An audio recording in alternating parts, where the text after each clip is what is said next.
I signed the last page of the divorce papers with the same steadiness I used Sedwan, holding a scalpel during my medical rotations. Precise, unshaking, detached, taut across the table, my husband's hands trembled. My sister refused to meet my ease. Funny, for two people who plotted an entire future behind my back, they suddenly had no imagination left. I didn't speak. I just slid the pen toward them. Silence was a blade, and I let he stay sharp. I used to believe. Betrayal announced itself. Loudly, a slam door, a late-night whisper, a misplaced shirt. But with him, it began as ass-offness, a distance he called stress, and my sister. My only sibling had always been clingy, but never dangerous. She was the kind who borrowed clothes without asking, not husbands. At least that's what I thought. I left for my 9-month overseas contract, believing I was doing the right thing, building our future, our savings, our stability. Hecoried at the airport. She hugged me too long. I thought it was love. Didn't realize. It was guilt. The truth didn't travel itself through suspicion. It revealed itself through timing.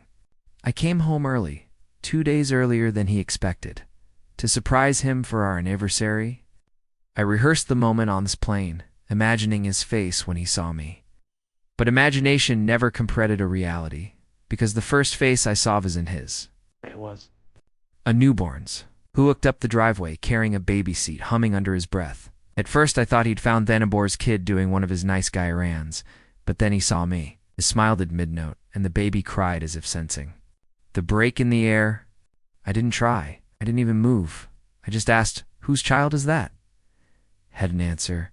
The truth answered for him. My sister stepping out of an Uber, belly flat, eyes hollow, guilt radiating like heat off pavement. My world didn't collapse. It sharpened. Revenge wasn't born that night. Clarity was. I didn't storm. I didn't threaten. I let them twist in their own panic while I observed. Quiet, unblinking. Control unnerves the guilty more than Ridge ever could. In the next weeks, I gathered information the way I gathered patient histories, methodically, without judgment, until the pattern revealed itself. Messages, receipts, photos, plans they'd made, plans they'd thought would break me. They expected an explosion. Instead, I chose precision. My strategy had 3 steps. 1. Financial leverage.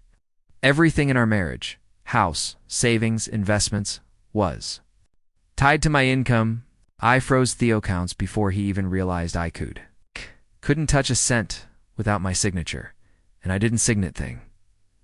2. Legal positioning. My lawyer is a quiet man who dislikes theatrics, which made him perfect. We documented every exchange, every admittance, every timeline inconsistency. By the time papers were served, he had no room to fight. 3. Social truth. Not rumors, not dramatics, just facts delivered to the right people at their right time. Their child. Wasn't a scandal I aired. It was a secret they failed to hide. And secrets rot when exposed. The climax wasn't the divorce signing. It came afterward in the parking lot when my sister chased me down.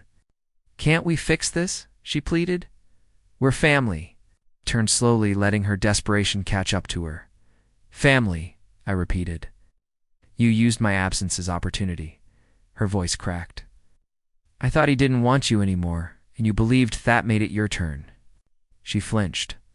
Then she tried the last card she had. "Theba B. You're his aunt. You should." "I owe with a child nothing," I said. "And you evenless." My husband hovered behind her, ashamed but still hoping for mercy. It gave him none. "You both thought you—" "We're building a future without me," I said. "Turns out the only one who gets a clean future now is me." They realized then the full weight of what they'd lost. Not just my money, not just my marriage, be taxed to me. My stability, my loyalty, my unquestioned support. I watched their realization sink in, slow and irreversible. It was better than outing. Now I go home to a quiet house. The thing finally feels like mine. No ghosts, no lies, no pretended loyalties.